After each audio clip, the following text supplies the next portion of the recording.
በስመ አብ ወወልድ ወመንፈስ ቅዱስ አሐዱ አምላክ አሜን። እንዴት አመሻችሁ? በምሕረት በጸጋው የደገፈን እንደ ምሕረቱ በፊቱ ያቆመን ይህን ዕድል የሰጠን አምላካችንና አባታችን ልዑል እግዚአብሔር በጌታችን በመድኃኒታችን በኢየሱስ ክርስቶስ ስም የተመሰገነ ይሁን። እንደ ጌታ ምሕረት ካቆምንበት በመቀጠል የዕለቱን የጥናት ክፍል እንመለከታለን። አንደኛ ጢሞቴዎስ ምዕራፍ 1 እስከ ቁጥር 11 ድረስ ያለውን ተመልክተን ነበር። ከቁጥር 12 ጀምሮ እስከ ምዕራፉ ፍጻሜ ያለውን ደግሞ እንመለከታለን።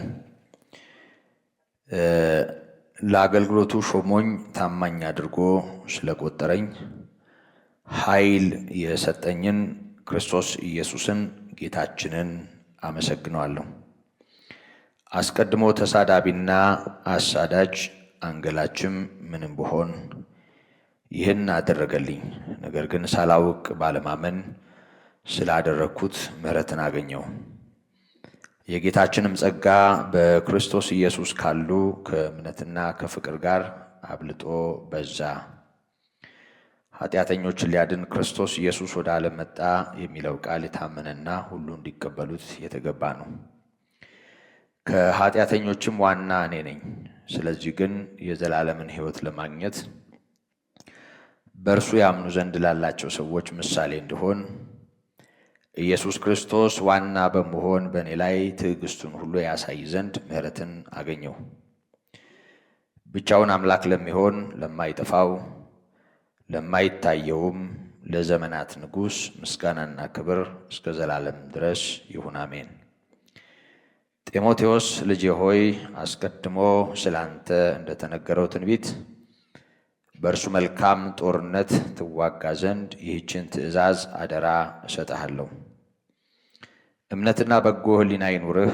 አንዳንዶች ሕሊናን ጥለው መርከብ አለመሪ እንደሚጠፋ በእምነት ነገር ጠፍተዋልና ከእነዚያም እንዳይሳደቡ ይማሩ ዘንድ ለሰይጣን አሳልፌ የሰጠኋቸው ሄሜኔዎስና እስክንድሮስ ናቸው።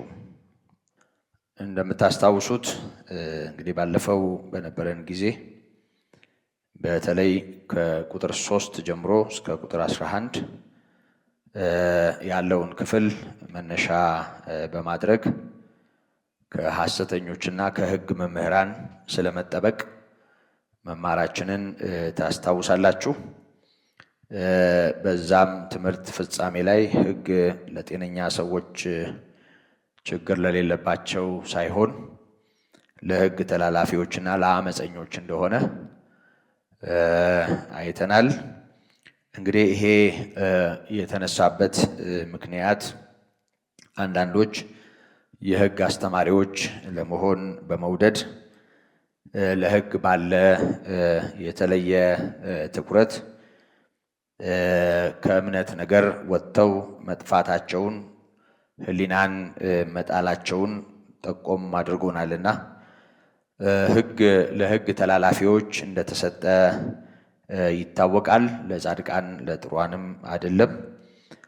ከዛ ባሻገር ግን ሰው በሕግ ምንም ሊሆን እንደማይችል ይታወቃል ከወንጌል እውነት የተነሳና እንግዲህ ከዚህ በኋላ ያለው መልእክት ከላይ ከተያያዘው ወይም ካነበብነው ከተመለከትነው አኳያ የተገለጠ ጳውሎስን ያዳነ ወይም የጠቀመ የእግዚአብሔርን ጸጋ ማዕከል ያደረገ መልእክት መሆኑን ባለፈውም ጠቆም አድርጌያችኋለሁ።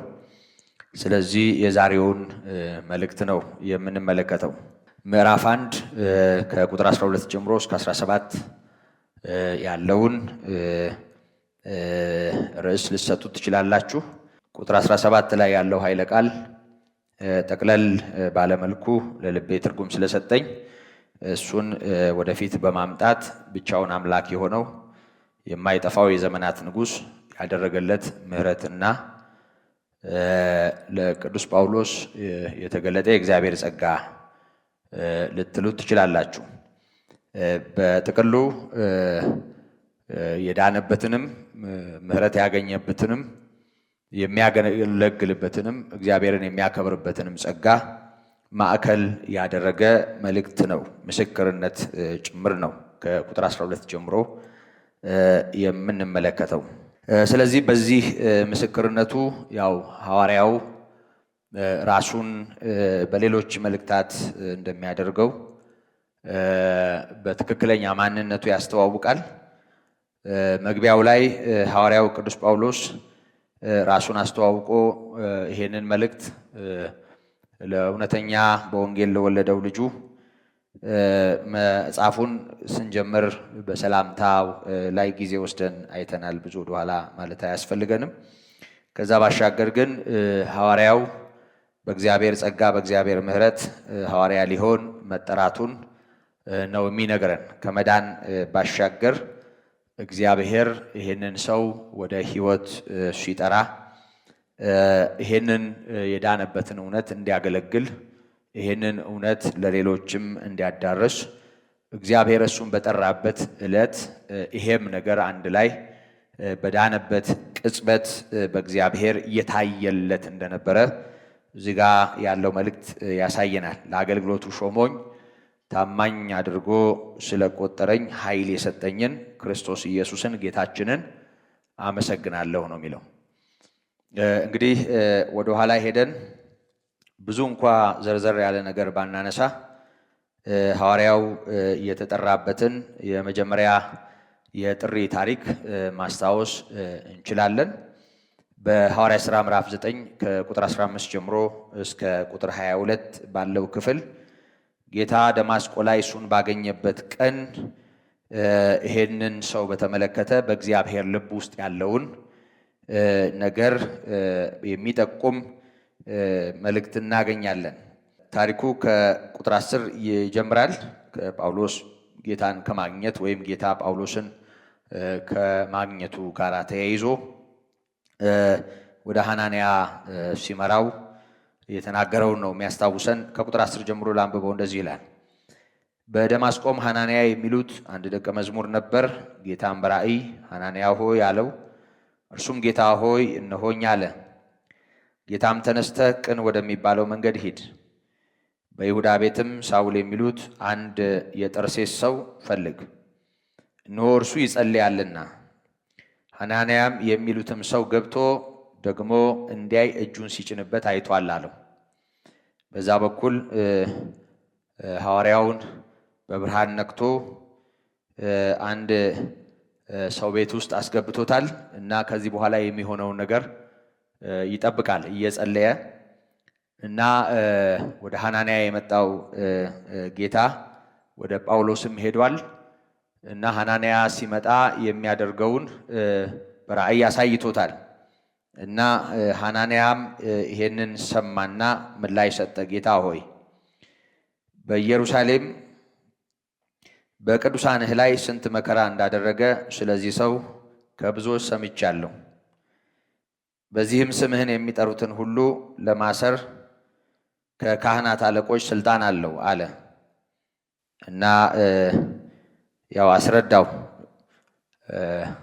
ሐናንያ ለማ ለጌታ የማያውቀውን ነገረው እና ድንጋጤ የወለደው ንግግር ነው። ያው ጳውሎስ ከበድ ያለ ሰው ስለሆነ ከባድ ሰው ነው። ወደ ኋላ ተመልሰን እናየዋለን ምን አይነት ሰው እንደነበረ።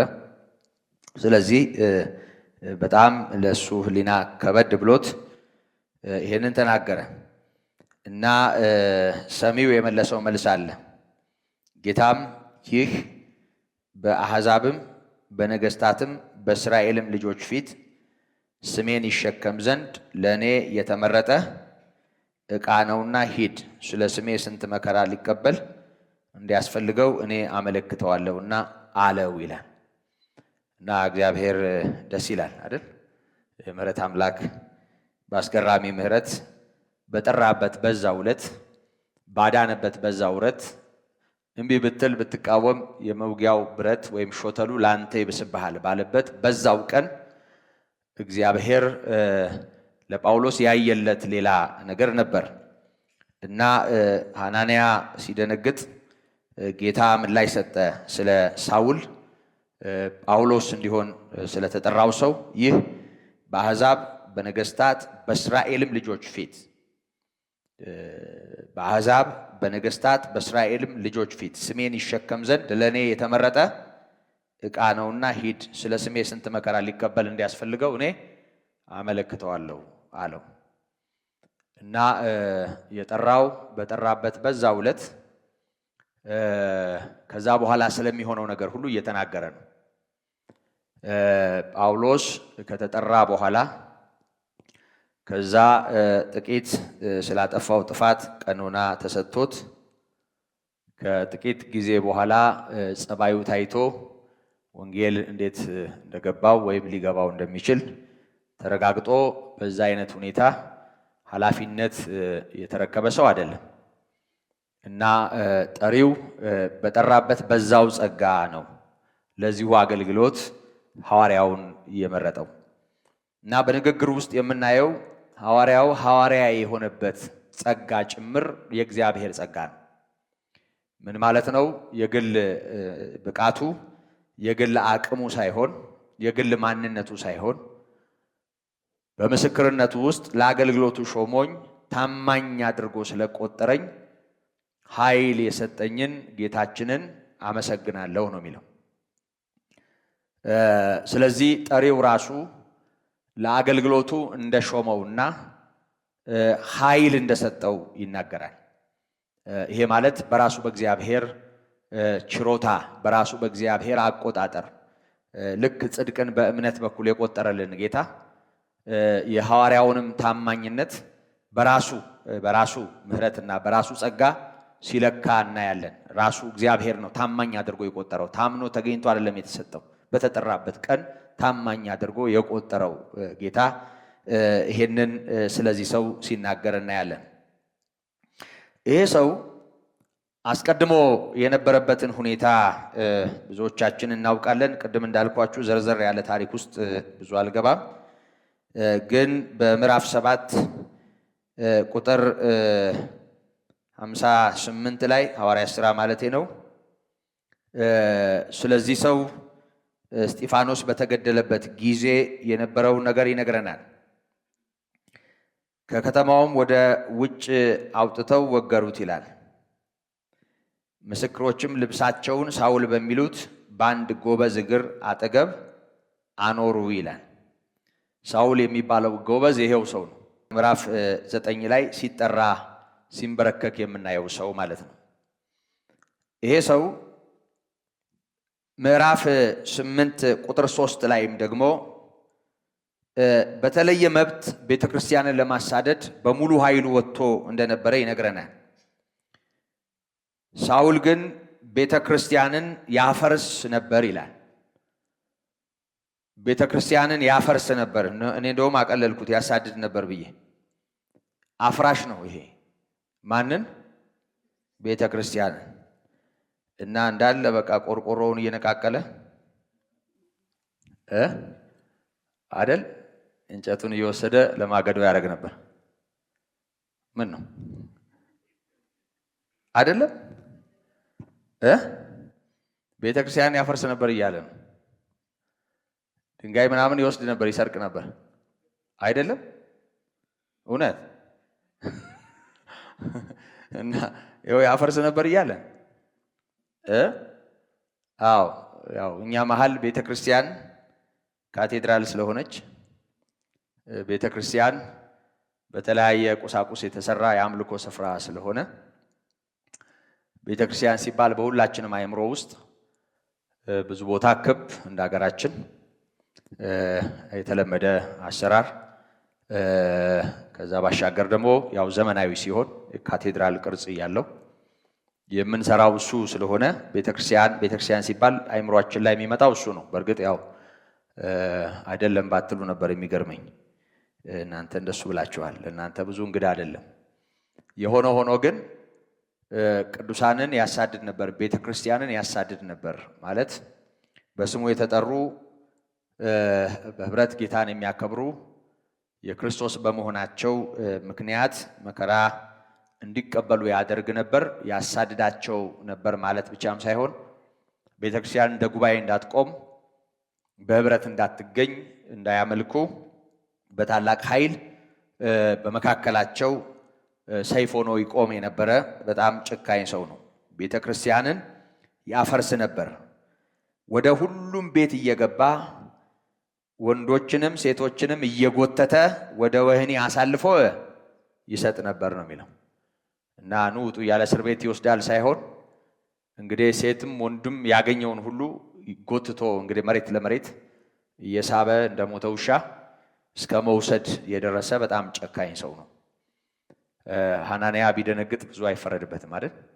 አዎ፣ ስለሱ የሚያውቀው አይምሮውን የያዘው ብዙ እንዲህ አይነት ነገር ስለነበር ደግሞ ይሄ ሰው ይህንን ለማድረግ ከአይሁድ ምክር ቤት ከአይሁድ ሸንጎ ልዩ ደብዳቤ ተቀብሏል እና በዚህ መብት ተጠቅሞ የትም ቦታ ያሉ በስሙ የተሰበሰቡ ሰዎችን ሁሉ እየጎተተ ለማሳደድና የፈለገውን ነገር ለማድረግ አቅም የነበረው እጅግ ጨካኝ የነበረ ሰው ነው።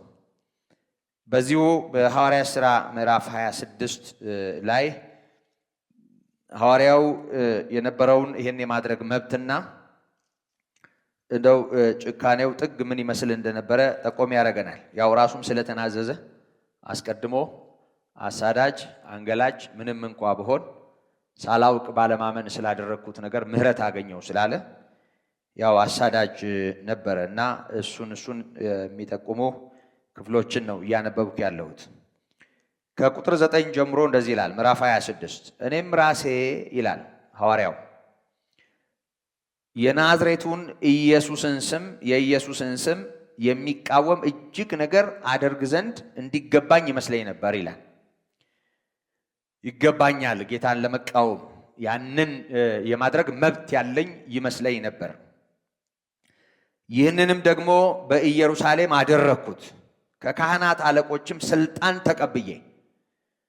የአይሁድ ሸንጎ የካህናት አለቆች ይሄ የነሱ ህብረት ውክልና ሰጥቶታል፣ ደብዳቤ ሰጥቶታል እና ከነሱ ሃይማኖቱን ወይም ያንን የአይሁድን ስርዓት የማስጠበቅ ልዩ መብት የተሰጠው ሰው ነው። ከዚህ የተነሳ በዚህ መብቱ ተጠቅሟል። ስለዚህ ከካህናት አለቆችም ስልጣን ተቀብዬ እኔ ከቅዱሳን ብዙዎችን በወህኒ አሳሰርኳቸው ይላል። ሲገድሏቸውም አብሬተቸው ማለት እኛ ያው በግልጽ ምዕራፍ 7 ቁጥር 58 ላይ እስጢፋኖስ በድንጋይ ተቀጥቅጦ ሲሞት ልብሳቸውን የቀጥቃጮቹ ልብስ ይጠብቅ ነበር። እንግዲህ ይሄ ለድብድብ ሰው ሲዘጋጅ ጃኬት ወለቅ ያደርግ የለም? እንደሱ እናደርግ የለም? ሞክራችሁ አታውቁም? ያው እንዲህ የምንለው ነገር አለ እና የነሱ ያው እንደዚህ የሚያደርጓት ነገር ስለሆነች ዝም ብሎ እንደናንተ ነጠላ እሷ እንድች አድርጎ ጠቅለል አድርጎ ማስቀመጥ ቀላል ነው እና ኮትም ከሆነ ይወልቃል። ልክ እንደሱ ማለት ነው። ያ ማለት በደንብ ሰው ኃይል ሲፈልግ በደንብ በቃ የሆነ ነገር ሲፈልግ ጭካኔ ባለው ስሜት ለድብድብ የሆነ ነገር ለማድረግ ሲዘጋጅ የሚያደርገው ነው እና ሰዎች የሚሸፋፈኑበትን እንግዲህ ጃኬት ምናምን ኮት መካከለኛው ምስራቅ በዛን ዘመን የለም እንደሱ አይነት፣ ይሄ የምዕራቡ ባህል ነው። ስለዚህ ቀሚስ ነው የሚኖራቸው፣ ከላይ እንድች የሚያደርጓት ነገር አለች። ይሄ ይታወቃል። አለበዛ ደግሞ እንደዚህ ያደርጋሉ ከላይ፣ ይሄ አሁን አረቦቹ እንደሚያደርጉት ማለት ነው። እና እንደዛ አይነቱን ነገር ከላይ የሚደርቡትን ነገር አውልቀው እግሩ ስር አስቀምጠው ነበር ነው ያለን ምዕራፍ 7 ቁጥር 58 ላይ። እና የነሱ ልብሶቻቸውን ይጠብቅ ነበር። ያ ማለት እንግዲህ ቆሞ እነሱ ለማስደብደብ ወይም ሲደበደብ ለመታዘብ የሚያስችል የሆነ አንድ ቦታ ነበረው ማለት ነው በዛ ማህበረሰብ ውስጥ። ስለዚህ ደብዳቤዎቹ እነሱ ናቸው። እሱ አስደብዳቢ ነው። አምጥተው እግሩ ስር ያስቀምጣሉ ልብሶቻቸውን። ከዛ ለመቀጥቀጥ ይሮጣሉ ማለት ነው። እና እስጢፋኖስን በዚህ መንገድ ገለውታል። ያው የመጀመሪያው ሰማዕት ሆኖ በቤተ ክርስቲያን ታሪክ የሚታወቅ ሰው ነው። በድንጋይ ተቀጥቅጦ የሞተ እዚህ ላይ ራሱ በመሰከረው ምስክርነት አንድ ሰው ሳይሆን ያው ብዙ ሰዎች በእንዲህ አይነት ሁኔታ መጥፋታቸውን ወይም መገደላቸውን ያሳያል። እና ሲገድሏቸው አብሬታቸው ይላል ቆሞ አስተያየት እየሰጠ በሉት እያለ ሲያስቀጠቅጥ የነበረ ሰው ነው። እና አሳሰርኳቸው፣ ሲገድሏቸውም አብሬታቸው በምኩራብም ሁሉ ብዙ ጊዜ እየቀጣሁ ይሰድቡት ዘንድ ግድ አልኳቸው። እንግዲህ በየምኩራቡ ክንዱን ያሳርፍ ነበር። ከዛ ባሻገር ደግሞ በኃይል እየቀጣሁ ይሰድቡት ዘንድ ግድ አልኳቸው ማለት በቃ ስደቢው እያለ እየጠፈጠፈ ወይም እየቀጠቀጠ ስደበው እያለ ጌታ ኢየሱስን እንዲሰድቡት ያስገድድ ነበር ማለት ነው። እና እኔ እንደውም እችን ብዙ አስተውያት አላቅም። ይሄን ያየው ቀን በእውነት ከልቤ የተቀየምኩት ይሄን ሰው እንኳን እኔ ያልሆንኩ በክርስቶስ ቦታ እኔ ብሆን ጳውሎስ እንዲህ አይነት እድል አይኖረው በጭራሽ ሐዋርያ ያላረገው። እና በጣም እኔ ይሄ አስገደለ ምናምን የሚለውን ብዙ ጊዜ ስለሰማ ነው፣ ቤተክርስቲያን አሳደደ የሚለውን ብዙ ጊዜ ስለሰማ ነው። ይቺ ደግሞ በደንብ ካልተነበበች አትስተዋልም። እና በደንብ አስተውየው ማላቅበት ጊዜ ነበር፣ ግን ሳየው በደንብ ቅር አለኝ፣ በጣም ተቀየምኩት። ለማንኛውም ያሰድብ ነበር ማለት ነው። እየደበደበ በኃይል እንዲሰድቡት ግድ አልኳቸው የሚለው ቃል አስገድዶ ጌታ ኢየሱስን ያሰድባቸው ነበር ወይም እንዲሰድቡ ያደርግ ነበር። ያለ ልክ ስቆጣባቸው ይላል እንግዲህ እስከ ውጭ ሀገር ከከተማዎች ድረስ እንኳ አሳድድ ነበር። እና ርቆ ከዛ አካባቢ በጣም በርቀት ጭምር እያሳደደ ብዙዎችን እየጎተተ ወደ ወህኒ ያመጣ እንደነበር እና በዚህ ሁሉ ነገር ቤተክርስቲያንን በታላቅ ቁጣ ያሳድድ፣ ቅዱሳንን እጅግ በጣም ይበድል የነበረ ሰው እንደነበረ ይነግረናል። እንግዲህ ይሄንን ሰው ጌታ ደማስቆ ላይ አገኘው እና ጳውሎስ በፍለጋ አላገኘውም። እንደው እውነቱን እንደው እግዚአብሔር በገለጠልኝ ብሎ ጸልዮም አልተገለጠለትም። እንደውም የተለመደ የክፋት ስራውን ለመስራት ሲሄድ ነው ጌታ በብርሃን ነክቶ ያንበረከከው። ከዛም በኋላ ለምን ታሳድደኛለህ ብሎ ጠየቀው። እኔም ማሳድደህ አንተ ማነህ ብሎ ጥያቄውን በጥያቄ መለሰ። አንተ የምታሳድደኝ እኔ ናዝሬቱ ኢየሱስ ነኝ፣ እምቢ ብትል ብትቃወም የመውጊያው ብረት ለአንተ ይብስብሃል በማለት ወደ ከተማ እንዲሄድ በዛ የሚረዱት ሰዎች እንደሚያገኙት ጠቆመው። እንግዲህ ቅድም ያነበብኩት ሐናንያ ወዳለበት ስፍራ ራሱ እግዚአብሔር ወይም ደግሞ ጳውሎስ ወዳለበት ቤት ሐናንያን በመላክ ጳውሎስ እንዲሆን ሳውልን እግዚአብሔር ረዳው እና ለአገልግሎቱ ሾሞኝ ታማኝ አድርጎ ስለቆጠረኝ ኃይል የሰጠኝን ክርስቶስ ኢየሱስን ጌታችንን አመሰግናለሁ ይላል። እና እግረ መንገዴን በጣም ደግሜ ደጋግሜ ማስታወስ የምወደው ነገር ጌታ በመረጣቸው ራሱ ለአገልግሎቱ ጸጋ በሰጣቸው ራሱ ምስክር በሆናቸው እንጂ ባገኙትም በመረጡትም ሰዎች ተገልግሎ አያውቅም። ይህ በጣም አስገራሚ በብሉይም በሐዲስም ኪዳን የምናየው የእግዚአብሔር መልክ ነው። በብሉይ ኪዳን ያሉ አገልጋዮችን ሁሉ ብንመለከት ራሱ ነው በሚገርም ሁኔታ ሲጠራና ሲመርጥ የምናየው፣ የትኞቹንም ማለት ነው። ምርጫቸው አድርገው በራሳቸው ምርጫ ያከበሩትን ሰዎች አናውቅም። ከዛ ባሻገር ደግሞ ደጋግመን እንዳነሳ ነው ጌታ ደቀ መዛሙርቱን እንደው እንቅጩን የነገራቸው መረጥኳችሁ እንጂ አልመረጣችሁኝም ነው ያላቸው። አልመረጣችሁኝም። ጌታ ነው ጳውሎስንም የመረጠው። ለዚህ የጠራው እሱ ነው። ለዚህ ስለጠራው ለዚህ የሚያስፈልገውንም ኃይል የሰጠው እሱ ነው። የምትልከውን የሆነ ነገር ታደርጋለህ፣ የግድ ነው። ጌታ ጠርቶት ጌታ ለአገልግሎቱ ሾሞት ለዛ የሚሆነውን ጸጋ ሳያጎናጽፍ የታገለ እንዲኖር የጌታ ፈቃድ አይሆንም። እንዲህ አይነት አሰራር ጌታ የለውም። ስለዚህ ለማንኛውም በዚህ በጳውሎስ ምስክርነት ውስጥ በጣም የምናስተውለው ትልቅ ነገር ለአገልግሎቱ የሾመው ራሱ ነው። ስለዚህ ታምኖ ተገኝቶ ተፈትኖ ለዚህ የሚበቃ ማንነት እንዳለው ተለክቶ ሳይሆን ራሱ የጠራው ምን አደረገለት? ያው ኃይል ሰጠው።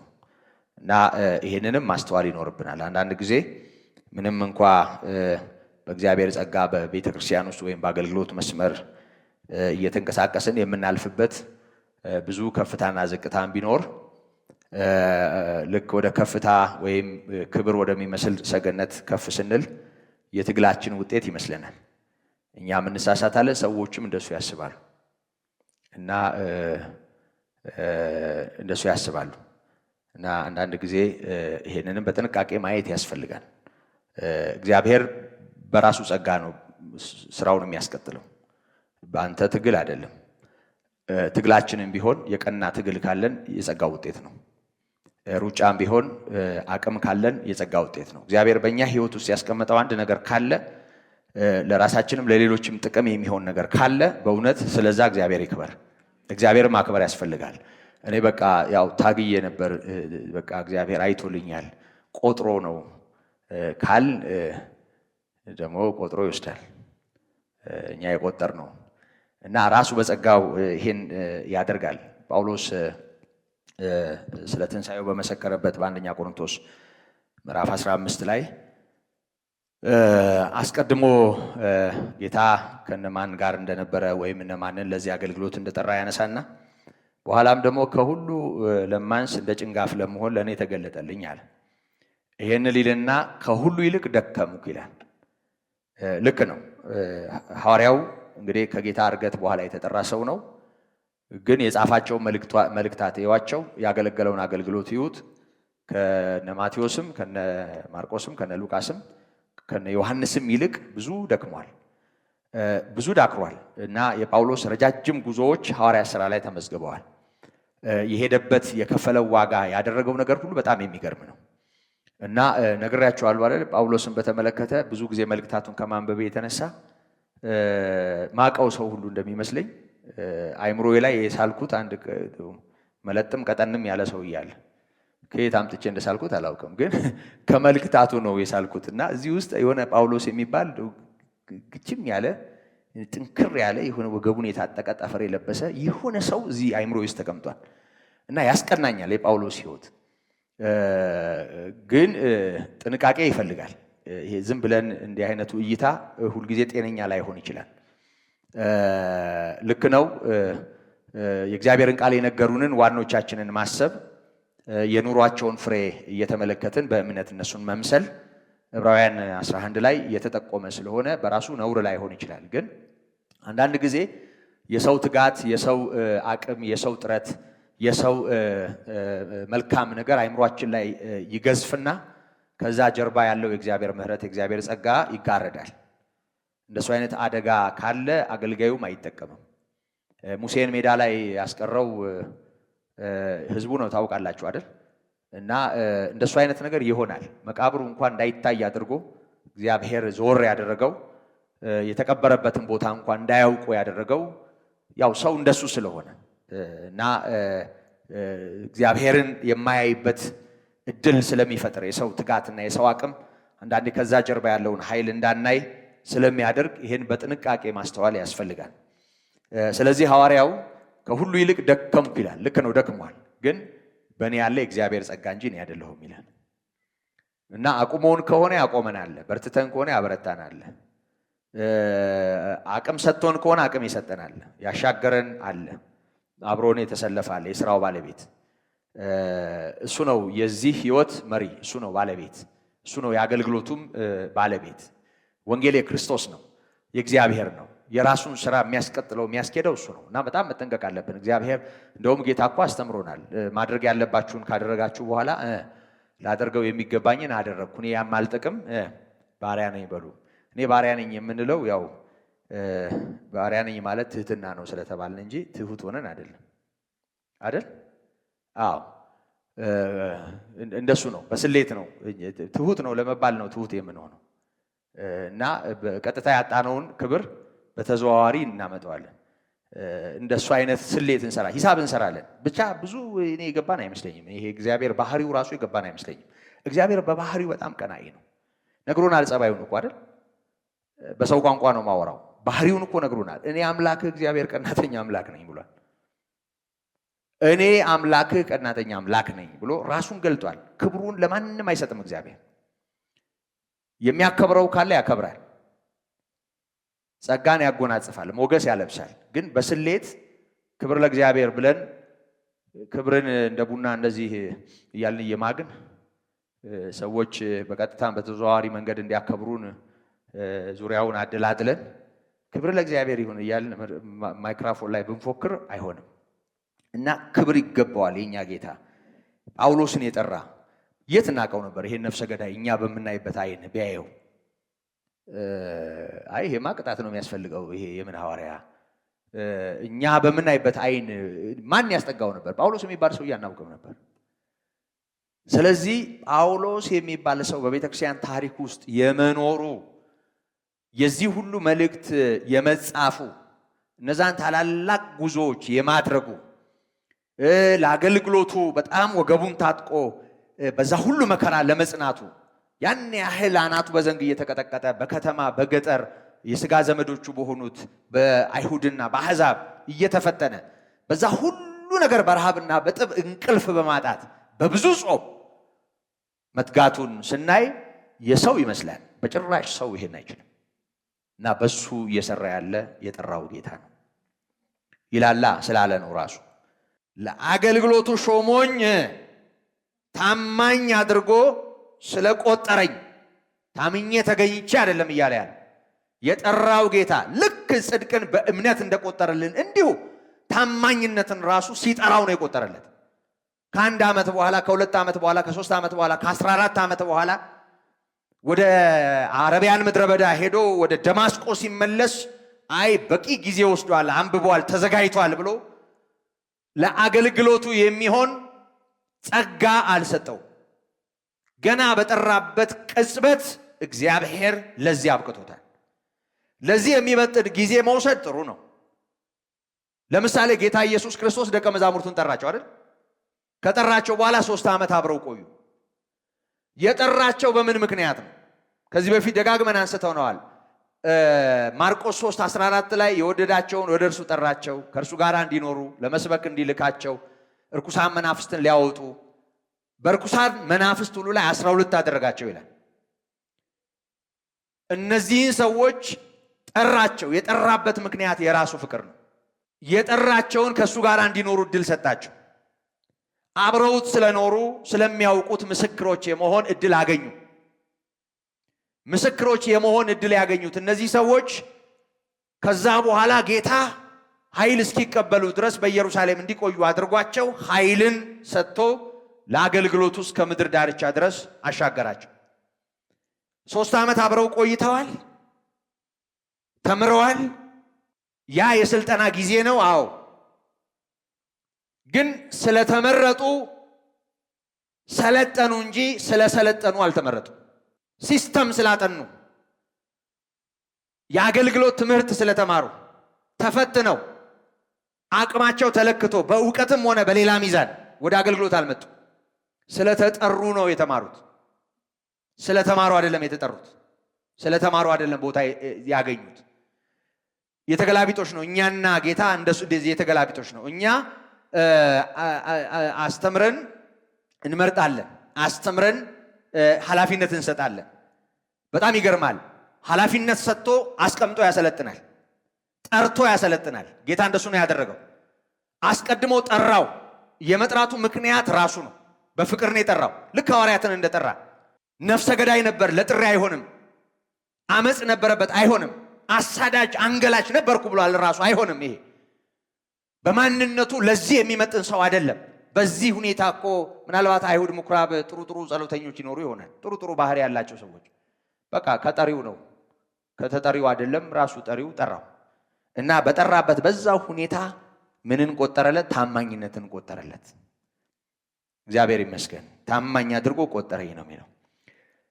ጳውሎስ ከመዳን ጋር ቢሆንም ያያያዘው ከዳዊት ጠቅሶ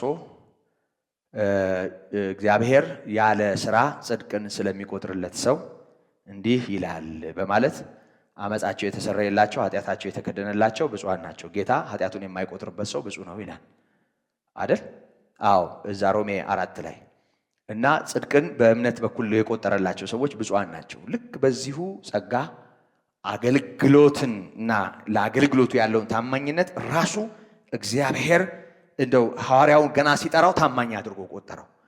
እንዴ ሐናንያ ገና ሳይረጋጋ እሱ እኮ እንደዚህ ነው እያለ እየለፈለፈ ሊያስረዳው እየሞከረ በሕዝብና በአሕዛብ ዘንድ ስሜን እንዲሸከም በነገስታት ሁሉ ፊት ስሜን እንዲሸከም የመረጥኩት ዕቃዬ ነው ይለዋል። በዛው ቅጽበት ነው ማለት ነው አይደል? ጌታ ያየው ምኑን ያየው? በቃ ነገውን ያየለት በነገስታት ፊት እንደሚቆም፣ በአሕዛብ ፊት እንደሚቆም፣ በእስራኤል ልጆች ፊት እንደሚቆም እና አሕዛብ የማያምኑ ናቸው፣ እስራኤል ልጆች አይሁድ ናቸው፣ ክርስቶስን የሰቀሉ ነገስታት ደግሞ በጊዜው የነበሩ ትልልቅ ሰዎች ናቸው። እና አግሪጳ ፊት ቆሞ የተናገረው ነው ቅድም ያነበብኩት። እና በዚህ አይነት ሁኔታ ምስክር እንዲሆን ራሱ ጠሪው ቆጠረው እና ራሱ ቆጣሪው ደግሞ ምን አደረገ? ኃይልን ሰጠው። ክብር ለእግዚአብሔር ይሁን። እንግዲህ ይሄ ኃይል ምን አይነት ኃይል ነው? በጳውሎስ ሕይወት ውስጥ የሆኑ ነገሮች ሁሉ የሆኑበት ኃይል ነው። ይሄንን ከግል ሕይወቱ ጋር ማያያዝ እንችላለን፣ ከታማኝነቱ ጋር ማያያዝ እንችላለን፣ ከአገልግሎት ትጋቱ ጋር ማያያዝ እንችላለን። ቃሉን ለማድረስ ከነበረው መሰጠት ጋር ልናያይዘው እንችላለን። በሱ በኩል ከጎበኛቸው በስሙ ኃይል ከረዳቸው ሰዎች ጋር ልናያይዝ እንችላለን። ሙት የቀሰቀሰ ሰው ነው በእግዚአብሔር ኃይል። ኤልማስን ያሳወረ ሰው ነው በእግዚአብሔር ኃይል። አንተ ተንኮል የሞላብህ የጥፋት ልጅ በማለት የገሰጸ ሰው ነው እና በደንብ የእግዚአብሔር ኃይል በሱ ሰርቷል። እና በጳውሎስ ሕይወት ውስጥ የጻፈበትም ረጅም ርቀት ደጋግሞ የተጓዘበትም በክፉዎች ፊት ጸንቶ የቆመበትም በጾም በጸሎት የበረታበትም የክርስቶስ ምስክር ሆኖ የተገኘበትም በአጠቃላይ በፈታኞች ፊት በጥበብ ያመለጠበትም በጣም የሚገርም ዝም ብሎ ግግም ያላማኝ ብቻ አይደለም። ይቅርታ አማርኛው ከገለጠልኝ ምን ማለት እንደሆነ ይገባቸዋል። ግግም ዝም ብሎ አንዳንድ አማኝ አለ ምንም ማለት ከአይምሮ ውጭ የሚሆን ብዙ አማኝ በዚህ ዘመን በተለይ በስሜት ነው የሚነዳው። በአይምሮም አይደለም አይምሮውን ጭምር ያስቀምጣል ሲያምን። አንዳንዱ አሉ እንደዚህ አይነት ሰዎች አሉ። እንደ ሰው እንኳን ለማሰብ የሚከብዳቸው ዝም ብሎ ሁሉ ነገር ከስሜት ጋር የሚያገናኙት ዝም ብሎ በቃ በጣም ይገርመኛል። ተከሶ በቀረበበት እንዲህ ብሎ አይቶ እኩሌቶቹ ሰዱቃውያን እኩሌቶቹ ፈሪሳውያን መሆናቸውን አየ እና ምን አረገ? ታስታውሳላችሁ አይደል? አዎ እኔ ትንሣኤ ሙታን እንዳለ የማምን ነኝ አለ። መላእክትም መናፍስትም እንዳሉ አውቃለሁ አለ። ከሱ እምነት ጋር ተያያዥነት ያላቸው የእምነት አቋም ያላቸውን ፈሪሳውያንን አየ። ሰዱቃውያን ደግሞ ትንሣኤ ሙታን መላእክት ምናምን መንፈሳዊ ዓለም የሚባል ነገር የለም የሚሉ ከኖስቲሶች ጋር የተያያዘ አይነት እምነት ያላቸው ቁስ አካላውያን ናቸው። እና አየና ከሱ ጋር ተያያዥ በሆነው ጉዳይ በዕብራይስጥ ቋንቋ ተናገረ። በመጀመሪያ እንዲያጨብጭበው በዕብራይስጥ መናገር ሲጀምር እዴ ብለው ጆሮአቸውን ሰጡት። መቼም ቋንቋ መቼም ቢሆን ይሄን መልኩን አያጣም እና የዓለማችን መልኳ ነው። እና ጌታም መንፈስ ቅዱስ በወረደበት ቀን ቋንቋ መስጠቱም ልክ ነው። ሰው እንደሱ ስለሆነ እንዲሰማ ነው በመሰረቱ፣ ሌላ አይደለም ዓላማው። እና ጆሮአቸውን ከፈቱ። ከዛ ይሄን ተናገረና እዴ ታዲያ ምን አጠፋ ብለው እርስ በርሳቸው መናጨት ሲጀምሩ ከመሃል ሹልክ ብሎ ሄደ። እና ይሄ ሁሉ ጥበብ በጳውሎስ ሕይወት ውስጥ እንደ ባለአእምሮ ያሰበበት፣ እንዴት መሄድ እንዳለበት፣ ምን ማድረግ እንዳለበት ያሰበበት፣ ከዛም ባሻገር እንዲሄድም እንዲቀርም የመራው የአገልግሎቱ ሙሉ መሪ ራሱ ጠሪው ያዳነው እሱ ነው። ይሄንን ሁሉ ያደረገ እግዚአብሔር ዛሬም ታማኝ ነው። ዛሬም አለ። ይሄ ጌታ የቤተ ክርስቲያን ራስ ነው። ቤተ ክርስቲያንን እንደኛ ላለው ሰው ትቶ ዝም አይልም። ለአገልጋይ ጥሎ ዝም አይልም። በደሙ የዋጀውን ሕዝብ ዝም ብሎ እንደፈለገ ማንም ሰው እንዲያደርግ ዝም አይልም። ዛሬም ይሰራል፣ ዛሬም ይመራል፣ ዛሬም አቅጣጫ ያስይዛል፣ ዛሬም ይከለክላል፣ ተው ይላል።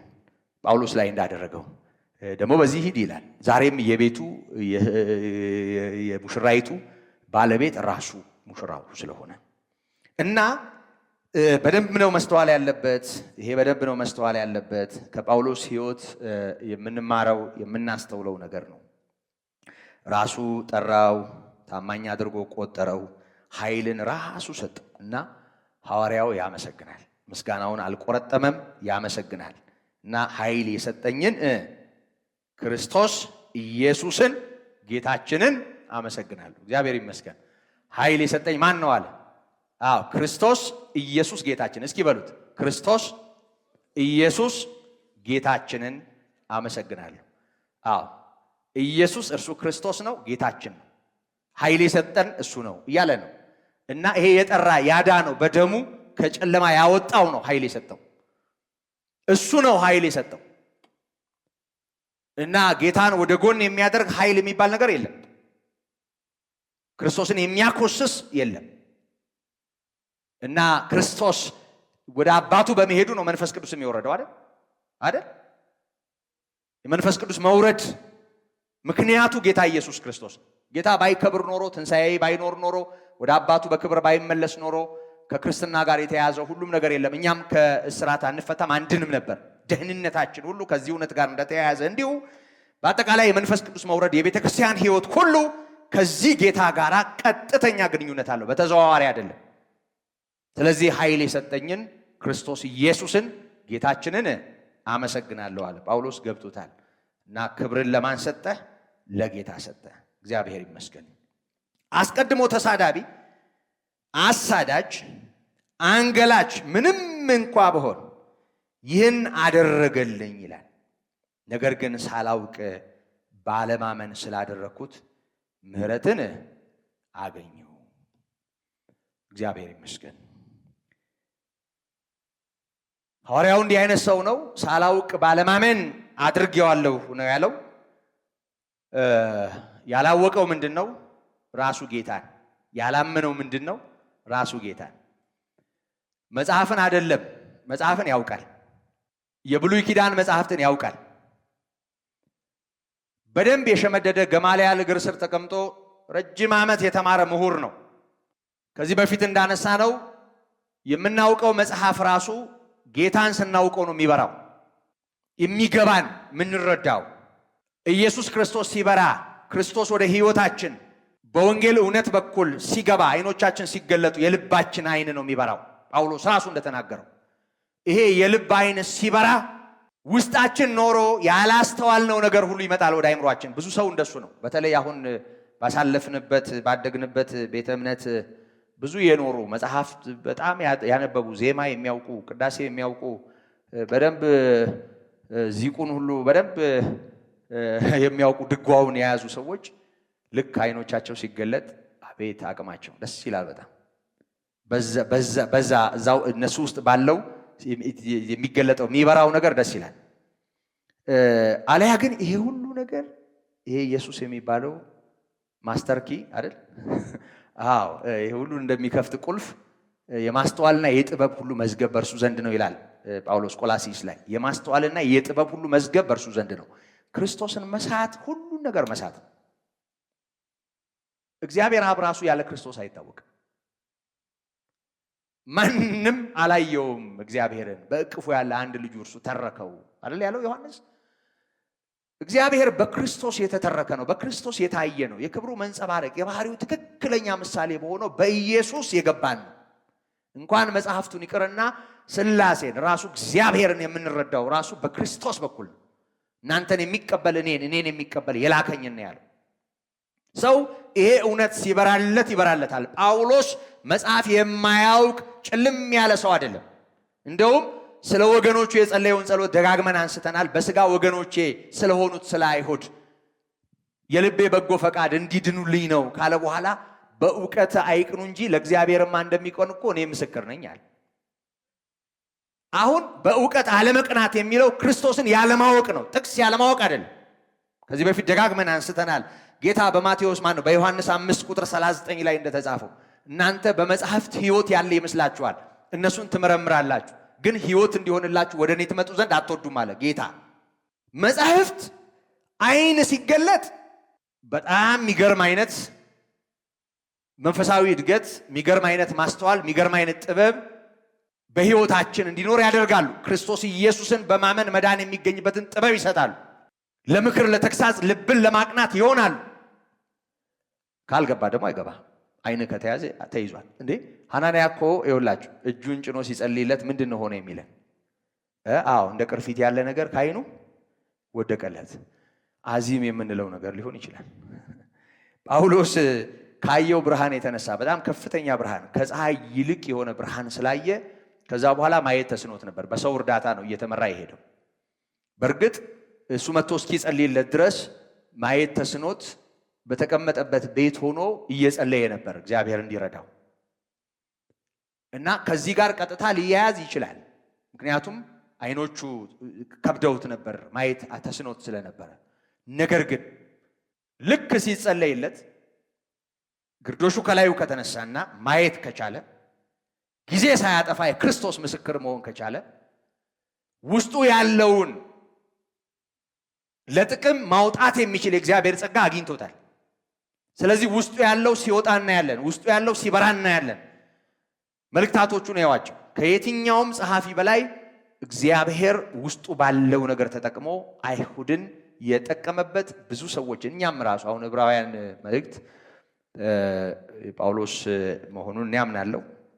የጥንቷን ቤተክርስቲያን ይሄን በማመን የጳውሎስ መልእክት ነው ብለዋለች እና እስኪ ዕብራውያንን እዩት እንዴት ባለ ሁኔታ ከብሉይ ኪዳን ጋር የታሸ እንደሆነ እና ይሄ አላውቅ ባለማመን የሚለው ንግግር ጌታ ኢየሱስ ክርስቶስን ባለማመን የሆነ ጨለማ ውስጥ ነበር። ክርስቶስን ነው የሚጠላው የነበረው እንጂ በማህበረሰብ ውስጥማ እኮ ፈሪሳዊ ነው። በደንብ እኮ የተማረ ሰው በሕግ ስለ ሕግ ብትጠይቁኝ ፈሪሳዊ ነበርኩ ይላል። ስለ ቅናት ብትጠይቁኝ ቤተክርስቲያን አሳዳጅ ነበርኩ፣ በሕግ ስለሚገኘው ጽድቅ ብትጠይቁኝ ያለ ነቀፋ ነበርኩ ይላል ፊልጵስዩስ 3 ላይ። ይሄ ሁሉ ማንነት የነበረው ሰውዬ ተይዟል፣ አይኖቹ ተደፍነዋል፣ አያስተውልም ነበር። ስለዚህ በዚህ ሁኔታ ነው ይሄን ሁሉ ያደረኩት አለ። ሳላውቅ ባለማመን ስላደረኩት ነገር ምህረትን አገኘው። በሌላ ቋንቋ መሐሪው እግዚአብሔር ሳውልን እንዳየው እናያለን። ያደረኩት ነገር ሁሉ ያው ኢላማውን እንደሳተ ተኩስ በተጣመመ ሁኔታ ጥፋት የወለደ ሆነ እንጂ ለእግዚአብሔር ነበር የሚቀናው። በዛው ቋንቋ ተናግሯላ። ለእግዚአብሔር እንደሚቀኑማ እኔም ምስክር ነኝ፣ ያለ እውቀት ይቀናሉ እንጂ ካለ ቅንዓቱ ልክ ነው። ልክ ያልሆነው ጌታ ኢየሱስን ባለማመን ጌታ ኢየሱስን ባለማወቅ የተሞላ ስለመሆኑ ነው። ስለዚህ ይሄንን ሳደርግ የነበርኩት ሰው ምህረትን አገኘው። የጌታችን ጸጋ በክርስቶስ ኢየሱስ ካሉ ከእምነትና ከፍቅር ጋር አብልጦ በዛ ይላል። እግዚአብሔር ይመስገን።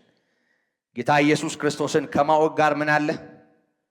እምነትና ፍቅር አለ እና ጌታ ኢየሱስ ክርስቶስ የሕይወት ብርሃን እና በእግዚአብሔር ላይ ያለን ነገር እንዲሆንና በፍቅር እንድንሞላ የሚያደርግ ነው። በኢየሱስ ክርስቶስ ካሉ ከእምነትና ከፍቅር ጋር አብልጦ በዛ ምን?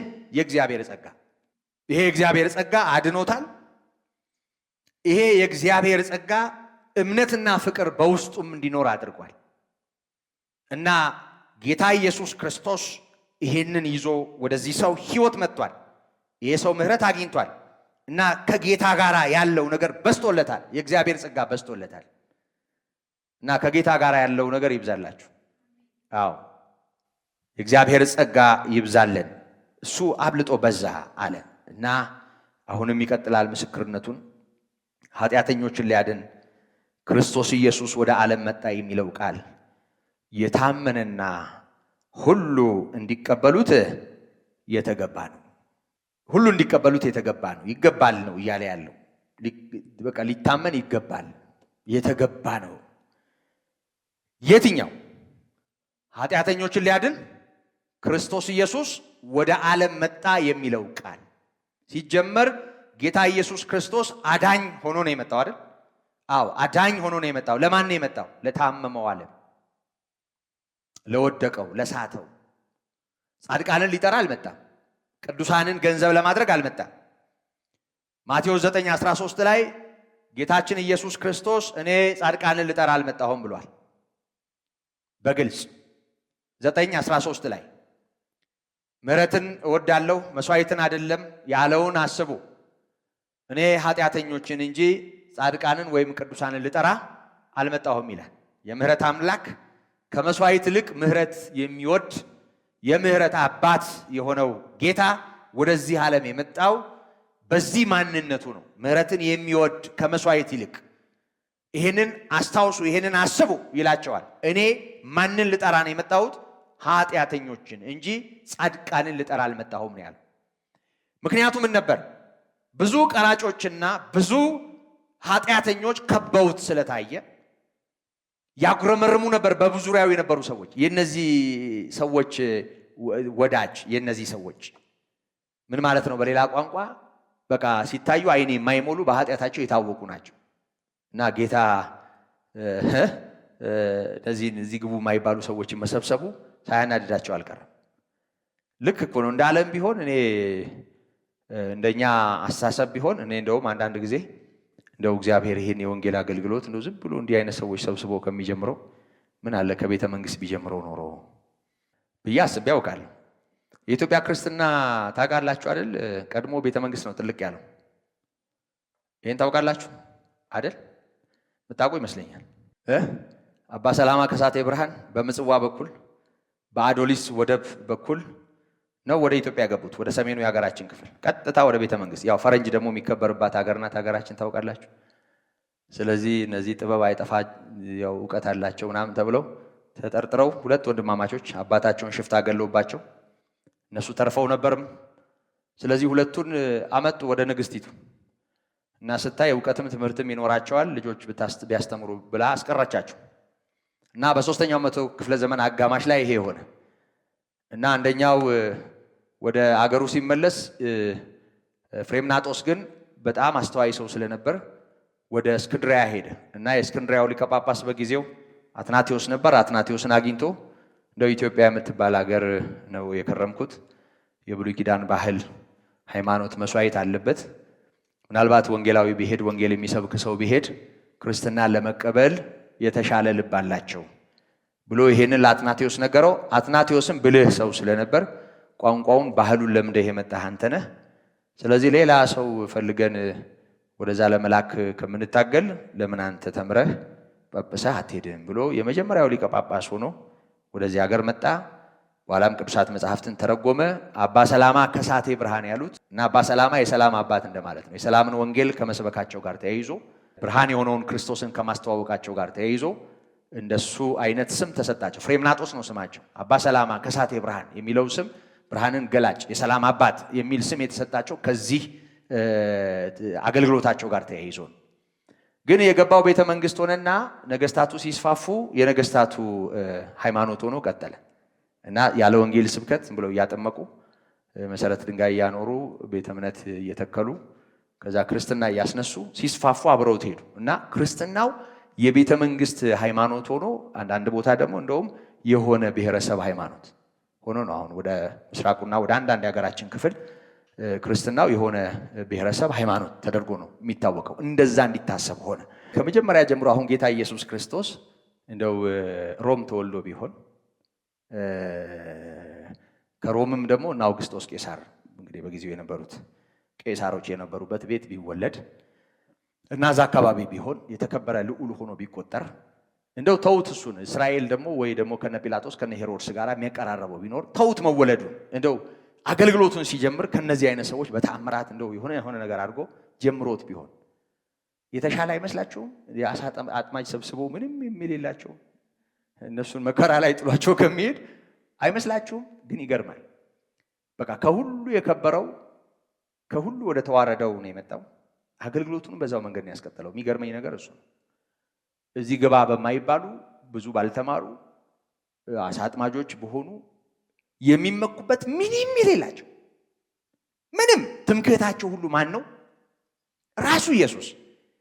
በመሰረቱ በጣም አደገኛ ነው። ቅድም ሲጀምረው ብያችኋለሁ። እንደው ያላቸው ሰዎች አገልጋይ ሲሆኑ እንዴት አስቸጋሪ እንደሆኑ። እኛ ችግሮን እኮ አገልጋይ አልሆንም የሚሉ እኮ ሰባኪያን ብዙ ናቸው በየመድረኩ መኪና ይዘው ስለሚሄዱ ማንም የሚቆጥረው ምንም ነገር እንዳይኖረው አድርጎ አሳ አጥማጅ ሰብስቦ ጸጋው ብቻ ነው የሚታየው። ያልተማሩ መጽሐፍትን የማያውቁ መሆናቸውን አይተው አደነቁ። ይሄን ሁሉ ጥበብ ከወዴት አገኙታል? እስኪገረሙ ድረስ። አይገርምም ነበር ከነዚህ የተለየ ቢሆን በስልጣናቸው አቅም ወንጌል ሰብከው ቢሆን ኖሮ ባላቸው ነገር ሰብከው ቢሆን ኖሮ ገንዘብ እየበተኑ ወንጌልን አስፋፍተው ቢሆን ኖሮ ወንጌል አሁን ያለውን መልክ አይዝም ነበር። የእግዚአብሔር ጸጋ ብቻ የመንፈስ ቅዱስ ኃይል ራሱ ኃይል ሊሰጥ የሚችል ጌታ ኢየሱስ አገልግሎቱን አሻገረው። አገልግሎቱ ለማን ነው? ለኃጢአተኞች፣ ለምስኪኖች።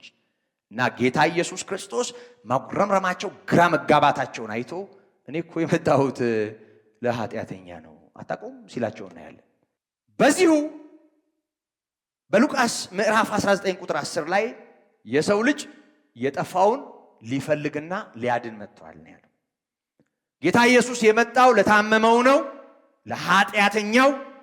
ጌታ ኢየሱስ የመጣው ለማን ነው? ለጠፋው፣ በቃ ጠፍ ለሆነው፣ ባዶ ለሆነው፣ የእግዚአብሔር ጸጋ ለራቀው።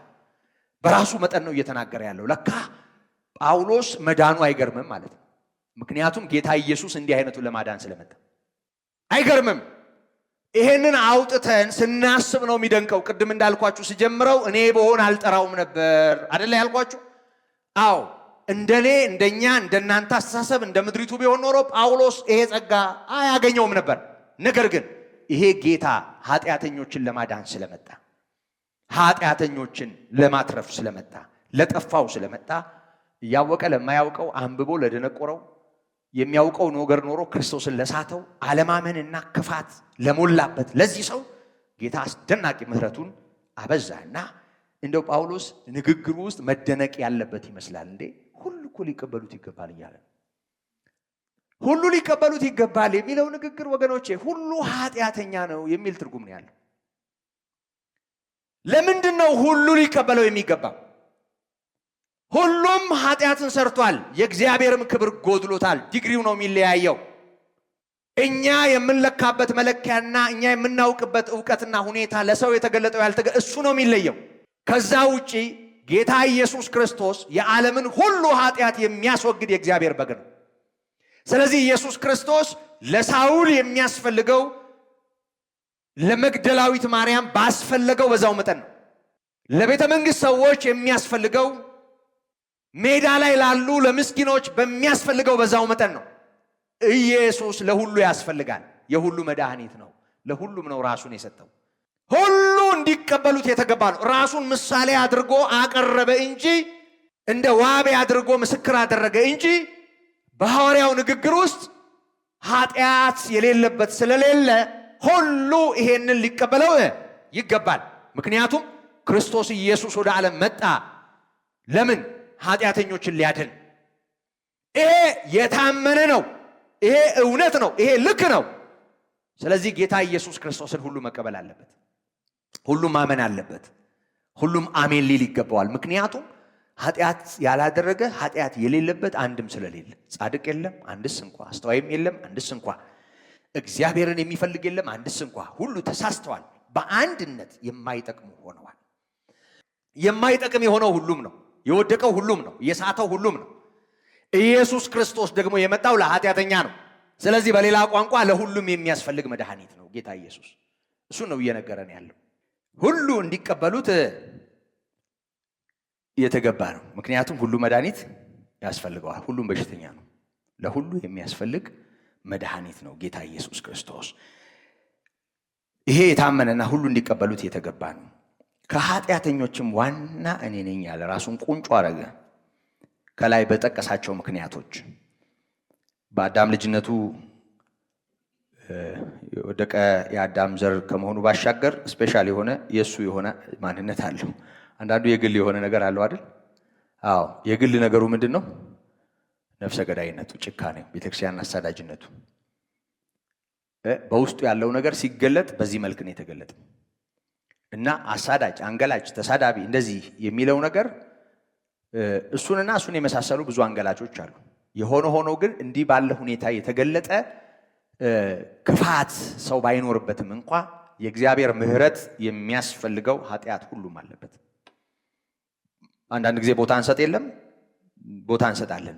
በጣም ኢየሱስ የሚያስፈልገው ለማን ነው ስናይ አሁን ሰፈር ውስጥ ምናምን ለሰካራሙ ጫት ሲበላ ለምናየው ምናምን አይደል?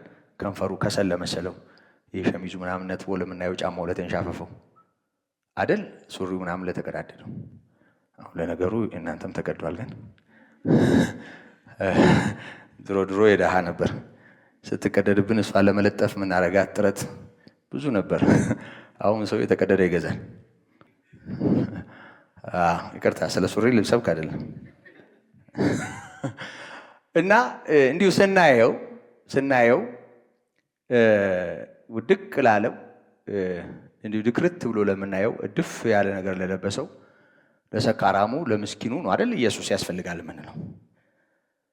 ግን ያለ ክርስቶስ ቅብረር ያለውም ቢሆን ሲኦል ይገባል ጌታን ካልተቀበለ፣ ምንም ጥርጥር የለውም። ልክ እንደ ሰካራሙ ለማይሰክረው፣ ልክ እንደ ዘማው ለማይዘሙተው፣ እንደማያውቀው ለሚያውቀው፣ እንዳልተማረው ለተማረው፣ ታች እንዳለው ትልቁ ዙፋን ላይ ላለው፣ ምንም መንፈሳዊና ሃይማኖታዊ ገጽታ እንደሌለው ምስኪን፣ ሃይማኖተኞች፣ ትልልቅ ሰዎች ሁሉ ኢየሱስ ክርስቶስ የሚያስፈልገው ምስኪን ነው። ያለ ክርስቶስ ሁሉም ባዶ ነው። እግዚአብሔር ዓለምን የሚያየው በክርስቶስና ያለ ክርስቶስ ነው። ሌላ ማያ የለው። ዓለም በሁለት ነው የተከፈለው፣ በጌታ ያለ ጌታ።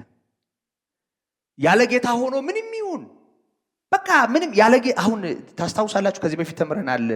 መንፈስ ቅዱስ በመጣ ጊዜ ስለ ጽድቅ፣ ስለ ፍርድና ስለ ኃጢአት ዓለምን ይወቅሳል አለን አይደል? እዛ ዮሐንስ 16 ላይ ከቁጥር 8 ጀምሮ ዓለምን የሚወቅሰው ስለ ፍርድ፣ ስለ ኃጢአትና ስለ ጽድቅ ነው ይለናል። ስለ ኃጢአት ይልና እርሱም በእኔ ስለማያምኑ ነው ይላል። ስለ ጽድቅ ይልና እኔ ወደ አባቴ ስለምሄድ ነው ማለት እውነት ነው። እርገቱ ይሄንን መካድ ነው ማለቱ ነው። ዓለምን ይወቅሳል።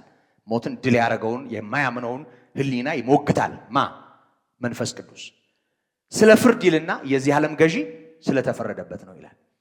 ስለዚህ የማያምነው ሰው ኃጢአት ስንት ነው? አንድ ነው፣ ብዙ አይደለም። የማያምን ሰው ዝሙት፣ ሌብነት፣ ባዕድ አምልኮ፣ ስርቆት፣ ውሸት ምናምን ተብሎ በዝርዝር አይጠይቅም። በጥቅሉ ነው የሚታየው። የማያምን ጥቅል ነው ወንጀሉ። ዝርዝር ነገር የለው። አለማመኑ ሁሉን ነገር ነው፣ ልክ ማመናችን ሁሉን ነገር እንደሆነ። ስለዚህ የማያምነው ዓለም የሚኮነነው በዝርዝር ነገር አይደለም። ስለ ኃጢአት ዓለምን ይወቅሳል፣ በእኔ ስለማያምኑ ነው። ስለዚህ በኢየሱስ ክርስቶስ የማያምንና በደሙ ያልተዋጀ የትኛውም ሟች ስለሆነ ቅብርር ያለ ሟች ሊሆን ይችላል። ማለት ሲታይ ሰካራም ሆኖ ማናየው የሥነ ምግባር ሰው፣ የሥነ ስርዓታም የምንለው በጣም እኮ ጥሩ እኮ አለ፣ ጥሩ ዜጋ አለ አይደል? ጥሩ በቃ ለአካባቢ ጥሩ፣ ለቤተሰብ፣ ለጎረቤት፣ ለጓደኛ ጥሩ። ለእግዚአብሔር ጥሩ የሚያደርግህ ግን ጌታ ኢየሱስ ነው። እግዚአብሔር ያለ ክርስቶስ ማንንም አያውቅም። በጌታ ያለ ጌታ፣ በክርስቶስ ያለ ክርስቶስ ነው የእግዚአብሔር ማያ። ስለዚህ ሁሉ እንዲቀበሉት የተገባ ነው፣ ከኃጢአተኞቹም ዋና እኔ ነኝ። ስለዚህ ግን የዘላለም ሕይወትን ለማግኘት በእርሱ ያምኑ ዘንድ ላላቸው ሰዎች ምሳሌ እንዲሆን ኢየሱስ ክርስቶስ ዋና በመሆን በምን ዋና? በኃጢአት ዋና ቁንጮ በመሆን በእኔ ላይ ትዕግስቱን ሁሉ ያሳይ ዘንድ ምሕረትን አገኘው። ማን ነው የማረው? ብቻውን አምላክ የሚሆን የማይጠፋው የማይታየው የዘመናት ንጉሥ ክብርና ምስጋና ይድረሰው። ክርስቶስ ኢየሱስን ጌታችንን አመሰግናለሁ ብሎ የለም ከላይ? አሁንም እሱን ነው እያከበረ ያለው እና የኛ ጌታ ብቻውን አምላክ ነው። ወደረኛ የለውም። ጎኑ ወንበር ሳብ አድርጎ የሚቀመጥ አራተኛ የለም። ስላሴ ዙፋን ላይ የተቀመጡ እንዳሉ አንዳንድ መዝሙሮች አሉ።